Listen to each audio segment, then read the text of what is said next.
chapter 9, Job 7, New King James Version.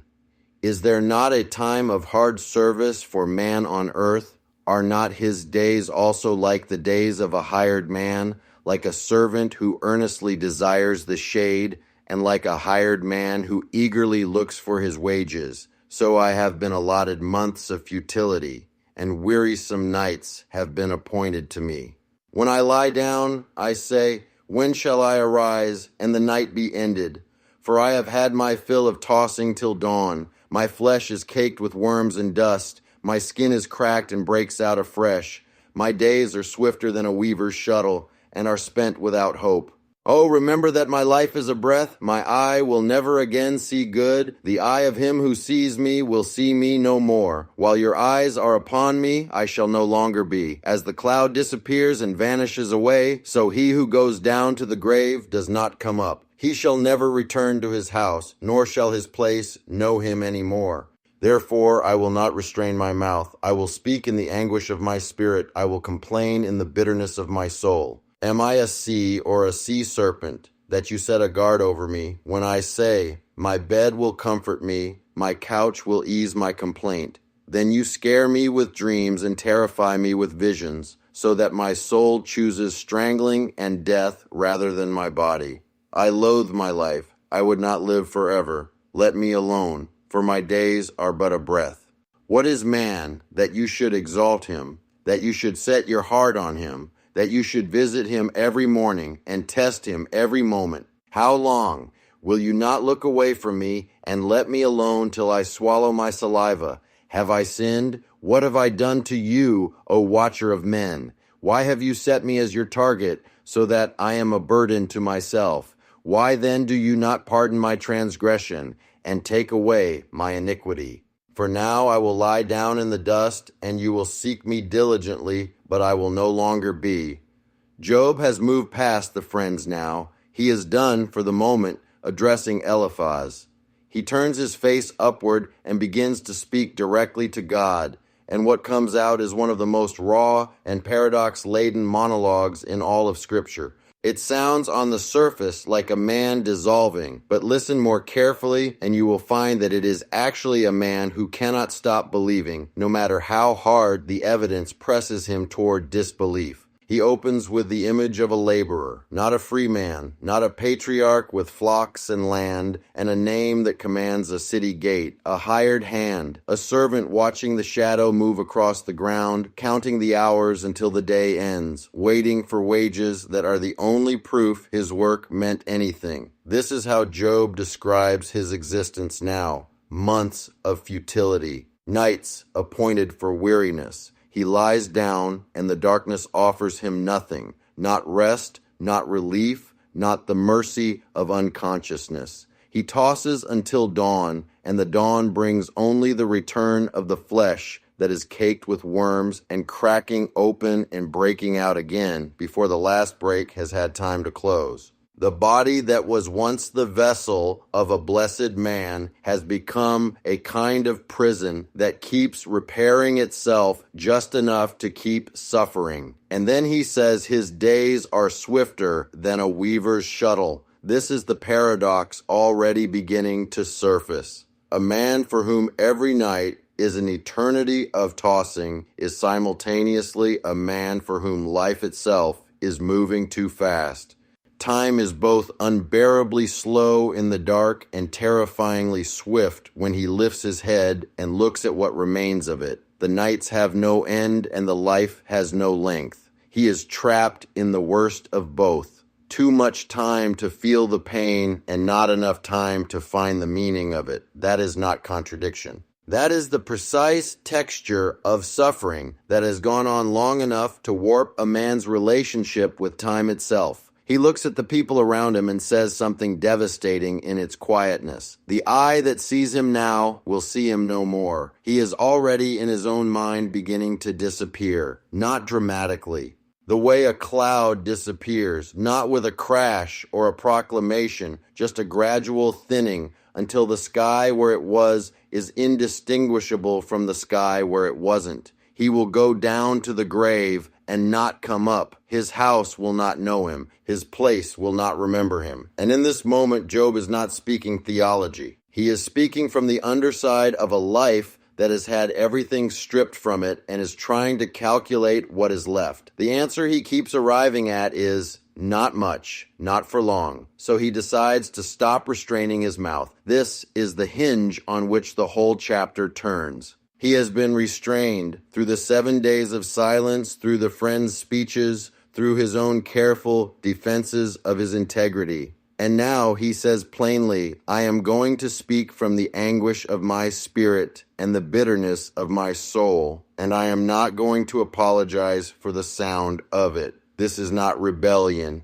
This is the decision of a man who has concluded that honest speech before God is more honorable than polished silence, and he is right, and God will eventually tell him so. He asks God if he is a sea monster, if he is some ancient chaos creature that requires a divine guard posted over him to keep him from overrunning the boundaries of creation. The question sounds almost sarcastic, but underneath it is something genuine and bewildered. Why this level of attention? Why this intensity of scrutiny? A sea serpent you guard because it is dangerous. Job is asking, what am I that you watch me this closely? What threat do I pose that requires this degree of containment? And the answer, which Job does not yet have, is that he poses no threat at all. The watching is not hostile. But Joby cannot feel the difference right now between the gaze of a warden and the gaze of a father, because both of them, from the inside of a locked room, look the same. Then he says God is scaring him with dreams and terrifying him with visions. And here the adversary's work becomes visible in the text in a way that is easy to miss.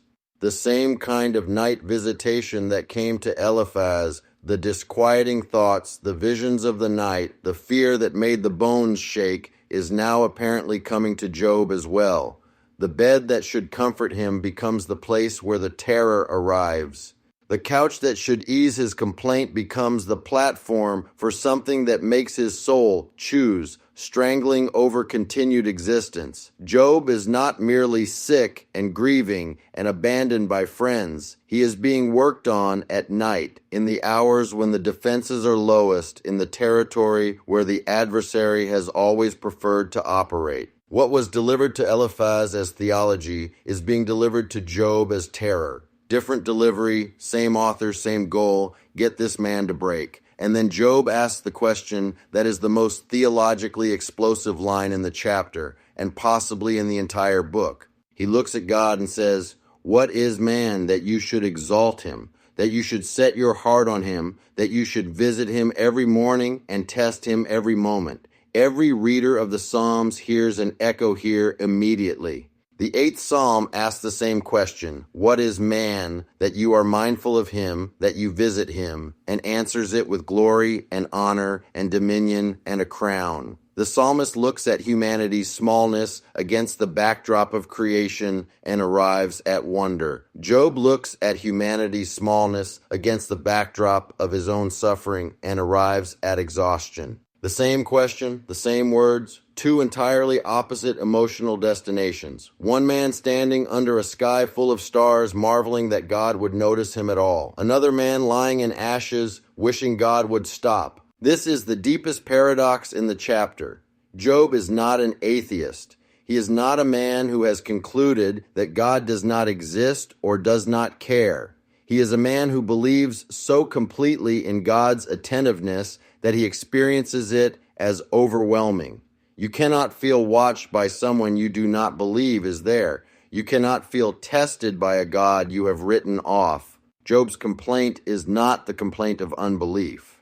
It is the complaint of a man whose faith is so intact that he cannot escape the presence of the one he is accusing. He is furious at someone he cannot stop addressing. He is worn out by a tension he cannot stop receiving. That is not apostasy. That is intimacy under unbearable pressure, and it looks from the outside like the same thing, but it is not. He asks God directly, have I sinned? What have I done to you? Why have you set me as your target? And then he does the thing that surprises every first-time reader. He asks God to pardon his transgression and take away his iniquity. After chapters of insisting on his innocence, after refusing to accept Eliphaz's diagnosis, after holding the fruit without eating it, here he is asking for forgiveness. And this is where the tree of the knowledge of good and evil bears its most subtle fruit. Job has not confessed to a specific sin. He does not know what he did.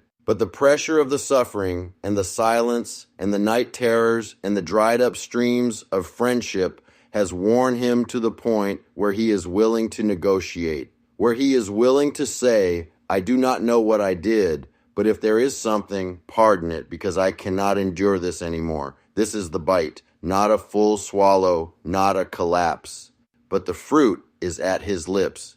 He is reasoning from the natural realm, from what the visible evidence suggests must be true about his standing with God, rather than from the heavenly testimony that was given about him before any of this began. The natural realm says this much suffering requires this much guilt. The heavenly record says there is none like him on the earth. Job is a man caught between two verdicts, being pressed from every direction toward the one that the adversary needs him to accept, holding on to the other by something that is less than certainty and more than surrender. He is not breaking, but he is bending. And the chapter ends with him telling God, if you do not act soon, you will look for me and I will be gone. That final line is the one that refuses to let the chapter be only a lament. A man who truly wanted to die would not warn God about the deadline. A man who had given up on being heard would not issue a last notice. Job is still, even here, even in the bitterness and the terror and the half-confession and the demand to be left alone, still expecting a response, still speaking to someone he believes is listening. The complaints of a man who has stopped believing go into silence. These go upward, and upward is the only direction that matters.